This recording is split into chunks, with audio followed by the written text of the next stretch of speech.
செருப்பாலே போ சந்தன. ஜோசப் விஜய் சொல்றீங்க. தீய சக்தி, தீய சக்தி நீங்க. அப்ப நீங்க தூய சக்தி இல்ல சார், உங்க ஆள் தான் சார் சொன்னாரு. வேணாம், நீங்க தீய சக்திங்க. தீய சக்தி. அங்க வந்த உடனே பறக்கும் ரயில் தான் ஃபர்ஸ்ட் கொண்டு வர போறது. அப்போ ட்ரெயினுக்கு ரெக்க எவ்வளவு பெருசு வரும் சார்? ஜால்ரா போறவனுங்களே பக்கத்துல வச்சுக்கிட்டு வேலை பார்த்துட்டு இருக்காங்க. உங்களை மாதிரி 1 கோடி கொடுத்தா கூட அடுத்தவங்க கட்சிக்கு போக மாட்டேன். ஞாபகம் வச்சுக்கோங்க. 2 கோடி கொடுத்தா போயிருக்கீங்க. குடுக்கணுங்கிற மனநில இருந்தா தூக்கம் வேணும். புரியுதுங்களா? அவர் நல்லா கொடுக்குறாரு போல இருக்கு எல்லாரும். கையை தூக்கினே வந்தாரு, அக்குல என்ன கட்டிக்கிட்டே வந்துருக்கா. பட்டத்தை வரை திருடி இருக்கிறார். புரட்சி தளபதியா எங்க சார் எடுக்கும்? ஆல்ரெடி ஒருத்தர் இருக்கிறார் சார். கொள்கையில திருடிங்க, கொள்கை தலைவர் திருடிங்க. என்னங்க திருடுங்க? எடுத்தோன்னு சொல்லுங்க, திருடன்னு சொல்லாதீங்க. RSS ஓட சில விஷயங்களை நம்ம ஏத்துக்கலாம். அப்போ RSS கொள்கையை ஏத்துக்கிறீங்க.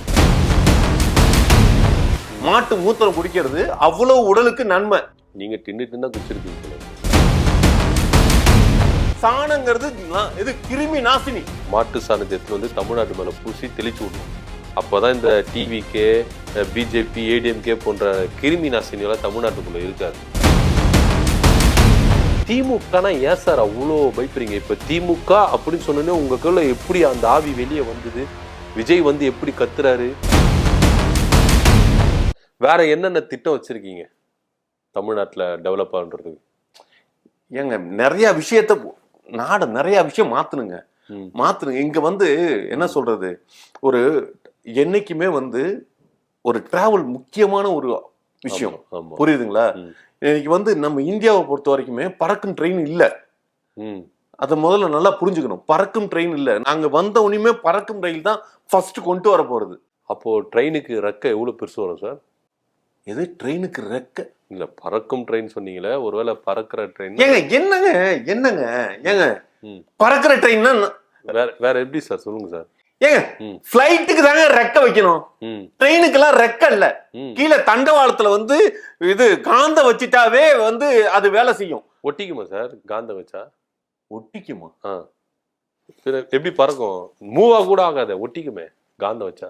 ஏங்க எப்படி புரிய வைக்கிறது?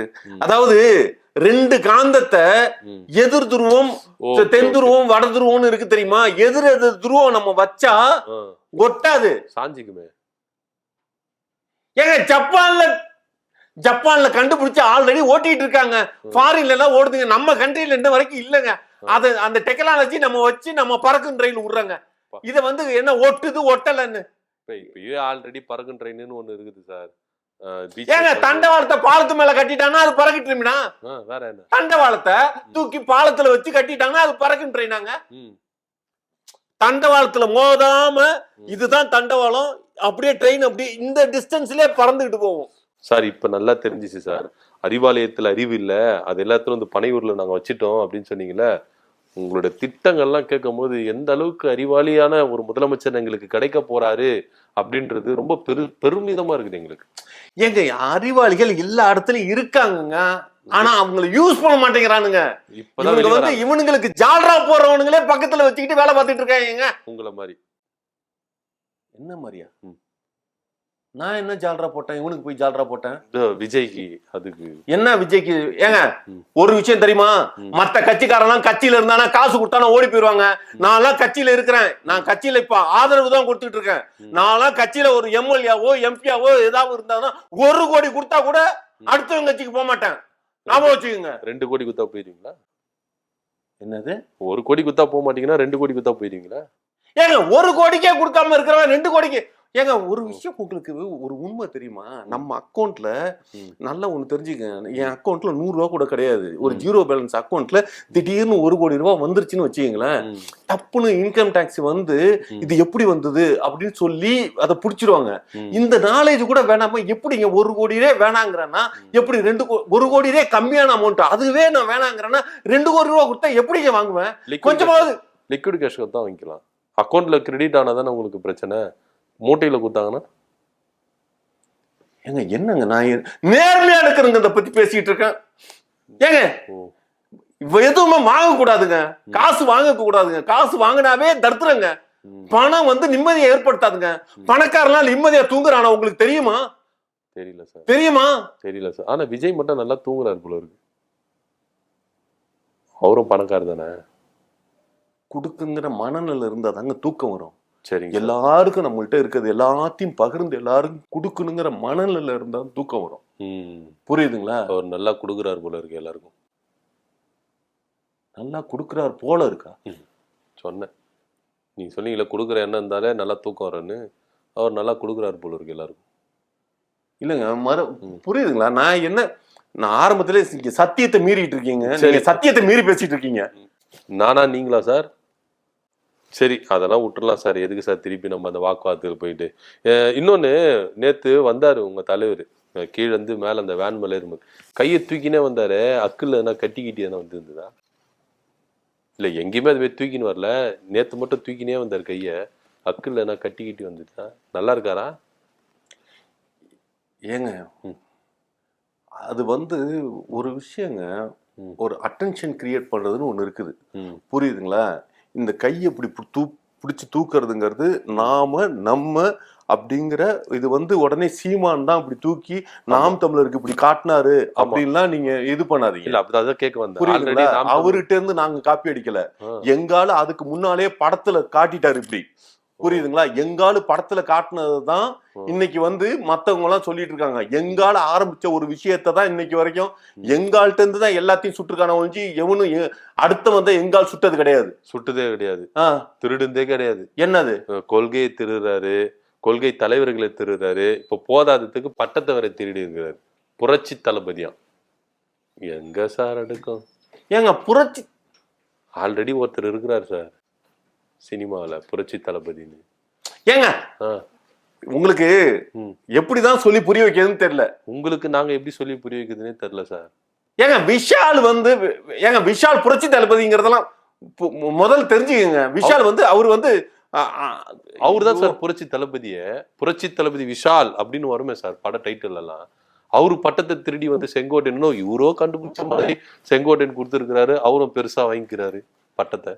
ஏங்க அது வந்து விஷால்ட்ட அவங்க பேசிட்டாங்க. விஷால் கோச்சுக்க மாட்டாருங்க. விஷால் எல்லாம் எதுவும் இதெல்லாம் முரண்டவாதெல்லாம் புரிய மாட்டாரு. அவரே வந்து என்ன சொல்றது, நடிகர் சங்கம் கட்டணும் அப்படிங்கறதுல அவர் நடிகர் சங்கம் கட்டினாதான் கல்யாணம் பண்ணுவாங்கிற இதுல இருக்கிறதுனால அந்த நடிகர் சங்கத்தை கட்டி முடிக்கிறதுக்கு எங்க ஆட்சி தான் ஹெல்ப் பண்ணுங்கிறதுனால அதுல வந்து செங்கோட்டையன் எல்லாம் பேசிட்டாங்க இது பண்ணது. அதெல்லாம் யாரும் இதெல்லாம் ஆப்போசிஷன் எல்லாம் பண்ண மாட்டாங்க. புரிஞ்சுக்கங்க. விட்டு குத்துட்டாரு அப்போ பட்டத்தை எத்துக்க விஜய் அண்ணா அப்படின்னு. அதானங்க அதெல்லாம் செங்கோட்டையன் அந்த டீல் எல்லாம் பண்ணிட்டாருங்க. நீங்க ஏங்க இது பண்றீங்க சார்? இப்பவே நீங்க இவ்வளவு திருறீங்க. ஆட்சிக்கு வந்தா என்னென்ன மறுபடியும் சார் ஒரு உதாரணத்துக்கு சொன்ன சார். கொள்கையில திருட்டீங்க, கொள்கை தலைவர் திருட்டீங்க. என்னங்க திருடணும் எடுத்தோன்னு சொல்லுங்க. திருடன்னு சொல்லாதீங்க. திருடனா என்ன? திருடனா என்ன? எங்க போய் எதை திருடணும்? எவன் வீட்டு சொத்தை திருடணும் சொன்னீங்களே. அடுத்த வீட்டு சொத்து திருடி இருக்கீங்களே. எம்ஜிஆர் அண்ணா இவங்களாம் தமிழ்நாடு சொத்து. நான் யூஸ் பண்றேன், யாருமே என்ன கேட்க கூடாது, கோச்சிக்க கூடாது சார் ப்ளீஸ் பாஸே அப்படின்னு சொல்றீங்க. ஆல்ரெடி அண்ணா திமுகன்ற ஒரு கட்சி. செத்து போனவன் சொத்தெல்லாம் சும்மா தானங்க இருக்கும். அது மக்கள் தானங்க யூஸ் பண்ணணும். உங்களுக்கு அவங்கள உயிரோட இருக்கிறவனோட சொத்தை நாங்க எடுத்துக்கிறோம்னு ஏதாவது சொன்னாராங்க? செத்து போனவன் சொத்துங்கிறதுல ஏன்னா அனாமத்தா கிடக்குங்க. அதெல்லாம் மக்களுக்கு கொண்டு போய் கொடுக்கணுங்கிற ஒரு எண்ணம் இருக்கிறதுனால அதெல்லாம் நாங்க யூஸ் பண்ணுவோம்னு சொன்னோங்க. என்னங்க நீங்க ஆர்எஸ்எஸ் கொள்கை தலைவர் எடுத்துக்கலாமே, எடுத்துக்கல? ஆர்எஸ்எஸ் கொள்கை தலைவர்கள் எடுத்துக்கலாம், ஏன் ஜெயலலிதாவை எடுத்துக்கலாம், ஏன் கலைஞர் எடுத்துக்கலாம். இவங்களெல்லாம் எடுத்துக்காம இவங்க 2 பேர் மட்டும் எதுக்கு எடுத்துக்கிறீங்க? ஏங்க இவங்களுக்கு எல்லாம் வாரிசு இருக்குன்னு சொல்லி ஒரு சண்டை வருங்க. என்னைக்கு வாரிசு இருக்கிற சொத்துலயோ இதுலயும் பேர்லயோ இதுலயாவது பங்கு கேட்டோம்னா வந்துருவாங்க. கோர்ட்டு கீட்டு கேஸ்னு போட்டு அலக்கடிப்பாங்க. உங்களுக்கு புரிஞ்சு பேசுறீங்க. கொஞ்சம் யோசிங்க. சரி யோசிங்க. அடுத்த இதுல நல்லா ஒண்ணு தெரிஞ்சுக்கங்க. அனாமத்தா கிடக்கிறதுலதான் நம்ம கைய வைக்கணும். புரியுதுங்களா? அடுத்தவங்க உரிமை கொண்டாடுவாங்கிற ஒரு இடத்துல கைய வச்சோம்னா அது பிரச்சனைக்குள்ளார போய் முடியும்.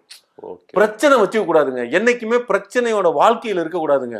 நமக்கு நாம பிரச்சனை இல்லாம இருந்தாதான் மக்களையும் நாம பிரச்சனைக்குள்ளார வைக்காம இருக்க. இவங்க எல்லாம் வந்து பிஜேபி எல்லாம் வந்து புரியுதுங்களா? ஆர்எஸ்எஸ் இவங்க எல்லாம் வந்து ஒரு போர் சூழல் கிரியேட் பண்ற அளவுக்கே நடத்துவாங்க.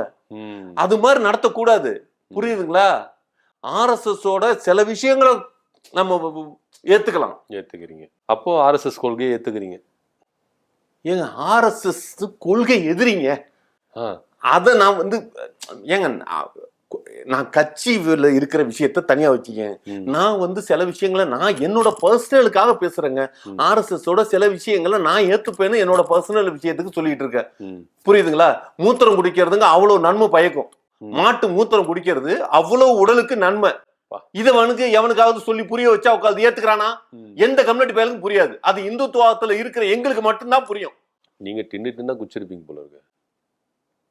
என்ன உடல் ஆரோக்கியமா இருக்கீங்களா? டின்னு குச்சிருப்பீங்க போல இருக்குன்னு. மாட்டு மூத்திரம் இது கிண்டல் பண்றது மாதிரி எல்லாம் பேசாதீங்க. உண்மையே சொல்றேன். ஏங்க நீங்க காலையில புரியுதுங்களா? காலையிலன்னா சூரியன் உதயத்துக்கு முன்னாலே எந்திரிச்சு நீங்க அப்படியே சுட சுட மாட்டோட இதுல இருந்து அப்படியே கழிவு வரும்போது கழிவு வரப்ப மூத்திரன்றது ஒரு கழிவு தானே சார்? ஏங்க அப்படி பார்க்க கூடாதுங்க. அப்படி பார்க்க கூடாதுங்க. அது ஆசீர்வதிக்கப்பட்ட தீர்த்தம்னு பார்க்குங்க. தீர்த்தமா நினைச்சு அப்படி கையில ஏந்தி அப்படியே ஒரு 3 மடக்கு குடிச்சு பாருங்க. டெய்லி காலையில சூரிய உதயத்துக்கு முன்னால அது வர்றப்ப எடுத்து குடிச்சு பாருங்க. உடல் எப்படி இருக்குன்னு பாருங்க. சிந்தனைகள்லாம் எப்படி இருக்குன்னு பாருங்க. உடல் எல்லாம் கெட்டு போய் நாசமா ஆகும். சிந்தனை எல்லாம் டார்மாரா யோசிக்கும் உங்களை மாதிரி. புரியுதுங்களா? எவ்வளவு அறியாண்மைகள் இருக்கீங்கன்னு.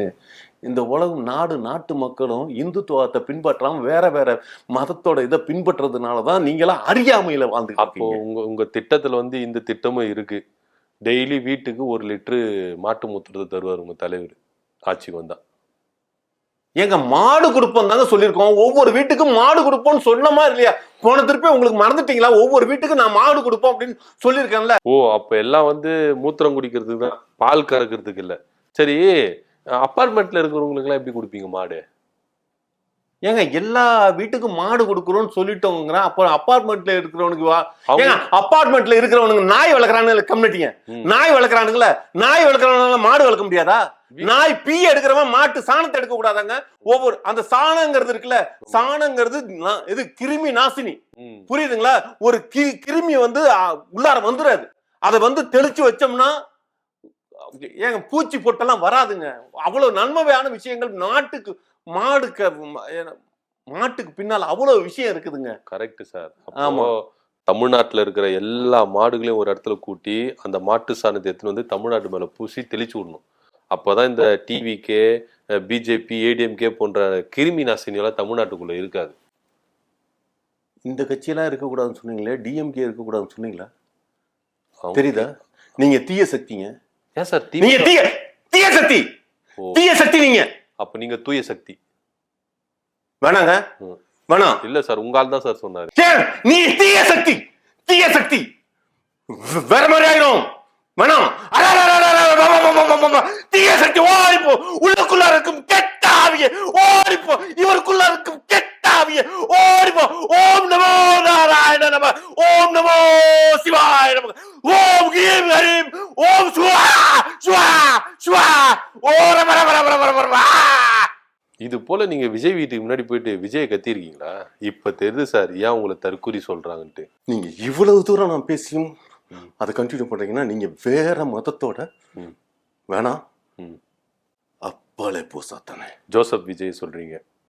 ஜோசப் இல்ல சார், தாவேகா தலைவர் ஜோசப் விஜய் சொல்றீங்களா? ஏங்க நான் என்னங்க புரியுதுங்களா? நான் பேசுறது ஏதாவது புரியுதா? நான் எது சொல்லியும் புரிதல் இல்லை இடத்துல இருக்கிறப்போ ஒரு கரெக்ட் சார். நீங்க பேசுறதும் புரிய மாட்டேங்குது, உங்க தலைவர் பேசுறதும் புரிய மாட்டேங்குது. திமுகனா ஏன் சார் அவ்வளோ பயப்படுறீங்க? இப்ப திமுக அப்படின்னு சொன்னோன்னே உங்களுக்குள்ள எப்படி அந்த ஆவி வெளியே வந்தது? விஜய் வந்து எப்படி கத்துறாரு? திமுக ஏன் சார் திமுகன்னு பார்த்தாலே உங்களுக்கு அவ்வளோ இதுவா இருக்கு, பிடிக்க மாட்டேங்குது? ஏங்க தலைவர் பேசுனதை கவுன்சி கேட்டீங்களா இல்லையாங்க? கேட்டேங்க சார். நல்ல முன்னாடி நடந்த எதிர்ப்பு அப்படிங்கிறது ஒண்ணு கிடையாது. புரியுதுங்களா? கலைஞர் அவர்கள்லாம் எங்களுக்கு எதிரி கிடையாது. பின்னால அடுத்தாப்புல டிஎம்கேல வந்து இன்ப நிதி வராப்புல அப்படிங்கிறதுக்கும் எங்களுக்கு எதிர்ப்பு கிடையாது. புரியுதுங்களா? இன்னைக்கு இருக்கிற எதிரி யாருங்க? டிஎம்கே மட்டும்தாங்க. மத்த கட்சி எல்லாம் வந்து களத்திலேயே கிடையாது. புரியுதுங்களா? களத்தில் இல்லாத ஒரு கட்சியோட நாங்க வந்து கிரவுண்டுக்கு வராதவன்ட்டு எதுக்குங்க சண்டை போடணும்? நாங்க தானங்க கிரவுண்ட்ல நின்று வாடான்னு கூப்பிட்டு சண்டை போடுறோம். வேற வராத நான் சொல்றது புரியுங்களா? புரியுது சார். உங்களை நம்பி யாருமே வருது தயாரா இல்ல கிரவுண்ட்ல. நீங்க பாட்டு தான் கத்தி நிக்கிறீங்க. அவங்க இந்த கிரவுண்ட்ல விட்டு வேற கிரவுண்ட்ல போய் சண்டை போட்டுக்கிறாங்க. திமுகவும் அதிமுகவும். நீங்க ஒண்டியா நின்னு இந்த கிரவுண்ட்ல ஏங்க சும்மா இது பண்ணாதீங்க. எல்லாரும் எங்க கட்சியில வந்து சேர்றதுக்கு இருக்காங்கன்னு தலைவர் சொல்லியிருக்காரா இல்லையா? எல்லாரும் வர்றாங்க. ஆனா புரியுதுங்களா? ஆனா வரல. ஆனா வரலையா? வராங்கன்னு சொல்லிருக்கீங்க. இது வரைக்கும் வரவே இல்லையா? செங்கோட்டையன் வர்றதுங்கிறது முன்னாடியே தெரியுமா? அவர் வந்தார்ல. நாஞ்சில் ஐயா வர்றாருன்னு முன்னாடியே தெரியுமா? அவர் வந்தார்ல. அடுத்தாப்புல ஒரு விஷயங்க, எங்க கட்சியில ஆல்ரெடி இருக்கிறவங்கள ஆதவே அடுத்தவங்க கட்சியில இருக்கிறவங்க இந்த வராங்க. எங்க கட்சியில எங்க தலைவனை தவிர எல்லா கம்ப்ளீட் பையனும் அடுத்தவங்க கட்சியில இருந்தவன் தான். அதை முதல்ல நல்லா தெரிஞ்சுக்கணும். அடுத்தவங்க கட்சியில இருக்கிறவனுங்க தான் எங்க கட்சியில இருக்காங்க. உங்க தலைவரே அடுத்தவங்க கட்சியில இருந்து தான் வந்தாரு. எந்த கட்சியில இருந்தாரு? திமுகவுக்கு ஆதரவு பண்ணியிருந்தாரு. அதிமுகவுல ஒரு அணிலா ஹெல்ப் பண்ணாரு. ஆமா. திமுகவுக்கு ஒரு சைக்கிள் ஓட்டி ஜெயிக்க வச்சாரு. இதெல்லாம் அதாவது உதவி பண்றது, ஹெல்ப் பண்றது வேற, அங்கே இருக்கிறது வேறங்க. ஓ, உங்க கட்சி எப்படி வளர்த்து எடுத்துன்னு வருவாரு? அதிமுகவுக்கு அணிலு, திமுகவுக்கு சைக்கிள்னா உங்களுக்கு எது? என்னங்க நான் பாருங்களா, நான் அதாவது எவ்வளவு சீரியஸா நான் எதுன்னு வந்து நக்கல் அடிக்கிறதுன்னு சத்தியம் வாங்கினீங்களே. நீங்களும் சத்தியம் பண்ணீங்க. சரி, அதெல்லாம் விட்டுருவோம். இந்த மேட்ருக்கு வருவோம். த்ரிஷா ஏதோ அவங்க கிட்ட ஏதோ கோரிக்கை வச்சிருக்காங்களாம்மா விஜய் கிட்ட. என்ன? ஆட்சிக்கு வந்துட்டா இதெல்லாம் கேட்பேன் அப்படின்னு. என்ன கேட்பாங்க தெரில. என்ன கேட்பாங்கன்னு உங்க கிட்ட தான் கேட்கணும். என்ன கேட்க போறாங்க? ஏங்க டிப்டி சிஎம்ஏ அவங்க தாங்க. அவங்களுக்கு எதுக்குங்க கேட்கணுங்க? அவங்களே எடுத்துக்கலாங்க. கேட்டாங்கன்னு சொல்றீங்க, அவங்களே எடுத்துக்கலாம். தமிழ்நாட்டே தாரவாத்தி குடுத்துருவீங்க. தமிழ்நாடே தாரவாத்தி கொடுக்குறோம் த்ரிஷாவுக்காக. இப்ப தமிழ்நாடு யாருகிட்ட இருக்குது தெரியுமா? யாருகிட்ட இருக்கு சார்? யாருகிட்ட இருக்கு? முழுக்க டிஎம்கே கண்ட்ரோல்ல இருக்குதுங்க. அந்த கண்ட்ரோல்ல இருந்து அதை அகற்றணுங்கிறது மட்டும்தான் குறிக்கோள். புரியுதுங்களா? அடுத்தாப்புல யாருகிட்ட கொடுக்க, நல்லா வச்சுக்கிறவங்கள்ட்ட கொடுக்கணுங்க. கட்சியும் நாட்டையும் நல்லா வச்சிருக்கவங்கள்ட்ட கொடுக்கணும். எங்க தலைவன் நல்லா வச்சிருப்பாரு. எங்க தலைவன் ஒருத்தட்ட கொடுக்கறாருன்னா அவங்க நல்ல விதமான நடத்துவாங்கிற நம்பிக்கை இருக்கிறதுனால தான் கொடுப்பாரு. அத முதல்ல தெரிஞ்சுக்குங்க. ஒரு விஷயம், தலைவர் விஜய் வந்து முதலமைச்சர் ஆவறதுக்கு முன்னாலேயே த்ரிஷானி தான் முதலமைச்சர் ஆகும்னு சொல்லியிருக்காங்க. புரியுதுங்களா? அவங்கதான் ஆக முதலமைச்சருங்கிறது அவங்கதான் ஆக்சுவலா. அதனாலதான் விஜய் வந்து த்ரிஷாவை நல்லா வச்சுக்கிறார் போல, பொத்தி பாத்துக்கிறார் போல. ஏங்க மறுபடியும் நீங்க சத்தியத்தை மீறுறது மாதிரியே எனக்கு தெரியுதுங்க. மறுபடியும் நீங்களும் சத்தியத்தை மீறுறீங்க சார். உண்மையா பேச. ஏங்க ஒரு கொள்கை, ஒரு கோட்பாடு, ஒரு நேர்மை இதெல்லாம் இருக்கிறதுங்கிறது ஆரம்ப காலத்துல இருந்து இருக்கணும். அன்னைக்கு வந்து ஆரம்ப காலத்துல இருந்தே இருக்குது. நேர்மையா இருந்திருக்கிறாரு. சங்கீதாவுக்கு விட்டுட்டு த்ரிஷாவுக்கு நேர்மையா இருந்திருக்கிறாரு. எங்க அண்ணி த்ரிஷா நேர்மையை பத்தி பேசிட்டு இருக்கேன், எங்க தலைவனோட நேர்மையை பத்தி பேசிட்டு இருக்கீங்க. நான் உங்களுக்கு புரியறது மாதிரி என்ன சொல்லிட்டு இருக்கேன்? ஆரம்பத்தில இருந்து அவங்கள்ட்ட முதலமைச்சர் கனவுகளும் ஆசைகளும் இருந்திருக்கிறது. அதுக்காக உண்மையாகவும் நேர்மையாகவும் இருந்து கொண்டிருக்கிறார்கள். அந்த நேர்மைக்கு கிடைச்ச பரிசுதான் இவரோட பழக்க வழக்கங்கள். த்ரிஷா மறுபடியும் ஏங்க த்ரிஷாவை பத்தி தாங்க பேசிட்டு இருக்கேன். த்ரிஷா பத்தி தான் பேசிட்டு இருக்கீங்களா? இல்ல நேர்மை அப்படிலாம் பேசுறீங்க. த்ரிஷாக்கு அதெல்லாம் இருக்கா? நான் பேசுறது புரியுதா புரியலையா? புரியல சார். நீங்க பேசுறதும் புரியல, உங்க தலைவர் பேசுறதும் புரியல. என்னதான் சொல்ல வரீங்க? தமிழ்நாடு படிச்சிருக்கீங்க? தயவு செஞ்சு சொல்லுங்க, என்ன படிச்சிருக்கீங்க? படிப்பெல்லாம் எதுக்கு சார்? படிச்சவங்கள சூஸ் பண்றாங்க, ஒரு நடிகரை தான் சூஸ் பண்றாங்க. ஏங்க படிச்சு ஐயோ எப்படிதான் உங்களுக்கு சொல்லி புரிய வைக்கிறது? ஏங்க இப்ப டாக்டர் படிச்சான்னு வச்சுக்கீங்களேன், டாக்டர் விஷயம் மட்டும்தான் அவனுக்கு தெரியும். ஒரு இன்ஜினியரிங் படிச்சிருக்கான்னு வச்சுக்கீங்களேன், இன்ஜினியரிங் விஷயம் மட்டும்தான் தெரியும். புரியுதுங்களா? ஒரு என்ன படிச்சிருக்கானோ, டாக்டர், இன்ஜினியரிங், சிவில், வக்கீல், லாயர், இதெல்லாம் என்ன படிச்சிருக்காங்களோ அந்த அறிவு மட்டும்தான் அவங்களுக்கு தெரியும். ஒரு நடிகனுக்கு மட்டும்தான், ஒரு நடிகன் வந்து டாக்டராகவும் நடிச்சிருப்பான், இன்ஜினியரும் நடிச்சிருப்பான், லாயராகவும் நடிச்சிருப்பான். எல்லா பன்முகம் கொண்டது கலைஞன் மட்டும்தான். நடிகன்கிட்ட தான் அத்தனை வித்தையும் தெரியும். எல்லா விஷயம் எப்படி நடத்தணும், எப்படி இருக்கணும் அப்படிங்கிற எல்லா படிப்பும் ஒரு நடிகன்கிட்ட தான் இருக்கும். நடிகன் படிக்காமையே அந்த விஷயத்தை எல்லாத்தையும் தெரிஞ்சு வச்சிருப்பான். அப்ப நடிகருக்கு தான் முழு. புரியுதுங்களா? புரியுது சார். யாரு முதலமைச்சர் ஆகணும்னு ஒரு நடிகனை எதுக்காக மக்கள் தேர்ந்தெடுக்கிறாங்க? மக்கள் என்ன அறிவு கட்ட முட்டாளா நடிகனை தேர்ந்தெடுக்கிறதுக்கு? நடிகர் வந்து எல்லா வேஷமும் போட்டு நடிச்சிருக்காரு, எல்லா அறிவும் அவருக்கு இருக்கும் அப்படிங்கிற நம்பிக்கையோட இருக்கிறதுனால ஓட்டு போட்டு அவங்களை ஜெயிக்க வைக்கிறது. ஒரு மக்கள் ஒண்ணு முட்டாள் கிடையாது. அது தமிழ் மக்கள் ஒரு காலத்திலும் முட்டாள் கிடையாது. உலக அறிவாளிகள் சிறந்தவர்கள். புரியுதுங்களா? புரியுது சார். அதுல ஒரு தற்குறி தான். அந்த சிறந்தவர்கள்ல ஒரு தற்குறி நேத்து சொல்லிச்சு, எங்க வீட்டுல 9 வாக்கு இருக்குது, தமிழக வெற்றி கழகத்துக்கு போடலன்னா 9 பேருக்கு விஷத்தை வச்சு சாவச்சிருவேன் அப்படின்னு சொல்லி இந்த அறிவாளி கூட்டத்துல ஒருத்தர். இதுங்க என்ன சொல்றீங்க? நீங்க ரொம்ப அந்த தங்கையை வந்து ம் ரொம்ப ம் டவுன் ஸ்டெப் ஆக்கி நடத்துறீங்க. ஓ அந்த தங்கை சொன்னது எந்த விதத்துல சோத்துல வச்சதை வச்சு சாப்பிச்சு கொலைகாரனா கூட மாத்துறீங்க போல இருக்கு உங்க தொண்டர்களை. ஒருத்தனை கடிக்க ஊட்டிங்க, இப்போ வந்து பாத்தீங்கன்னா எங்க ப்ளீஸ்ங்க டென்ஷன் பண்ணாதீங்க. உண்மை, அதாவது நான் சொல்றது அவங்க சாக அடிச்சிடல, யாரையும் விஷம் வச்சு சாக அடிச்சிடல. ஆனா அவங்க சொல்ற வார்த்தையில உண்மை இருக்கணும். புரியுதுங்களா? ஏன்னா ஒரு இந்த மாதிரி ஒரு நல்ல ஆட்சியை கட்டமைக்காத ஒரு மக்கள் வந்து இருந்து போறதுக்கு செத்து தொலையலாம். புரியுதுங்களா? விஜய்க்கு ஓட்டு போடாத ஒரு மக்கள், விஜய முதலமைச்சர் ஆக்காத ஒரு மக்கள் இருந்து பிரயோஜனம் இல்ல. அவங்க மேல நாண்டுகிட்டு செத்தலாம், நாக்க புடிக்கிட்டு நாண்டுக்கு செத்தலாம். கொலையை தூண்டுற விதம் தான் சார். ஓட்டு போடலன்னா உங்களை கொலை பண்ணிடுவேன், சோத்துல வசதி சாவச்சிடுவேன் அப்படின்னா என்ன அர்த்தம்? ஏங்க அந்த தங்கை வந்து பேசுனது நான் உண்மைன்னு சொல்லி பேசிட்டு இருக்கேன். எப்படிதான் ஏங்க ஒரு குற்றம் நடந்ததுக்கு அப்புறம் தான் குற்றவாளி, குற்றம் நடக்கிறதுக்கு முன்னாலே எப்படிங்க குற்றவாளின்னு நிரூப கை நீட்டி சொல்லலாமாங்க? அந்த பொண்ணை நீங்க குற்றவாளின்னு இது பண்றீங்க. அது மாதிரி பண்ணாதீங்க, அது மாதிரி பண்ணவே பண்ணாதீங்க, தயவு செஞ்சு பண்ணாதீங்க. உங்களை கை எடுத்து கும்பிடுறேன், தயவு செஞ்சு அது மாதிரி ஒரு குற்றம் செய்யாதவங்களை குற்றவாளியா நிரூபிக்க. இப்ப 41 பேர் செத்ததுக்கு எங்க தலைவன் தான் அப்படின்னு காரணம் காட்டுறீங்க. இது மாதிரி குற்றம் செய்யாதவர்களை தயவு செஞ்சு குற்றவாளி ஆக்காதீங்க. சரிங்க சார், காமா இருங்க. திரும்ப உங்க மேல ஆவி இறங்கிட போகுது.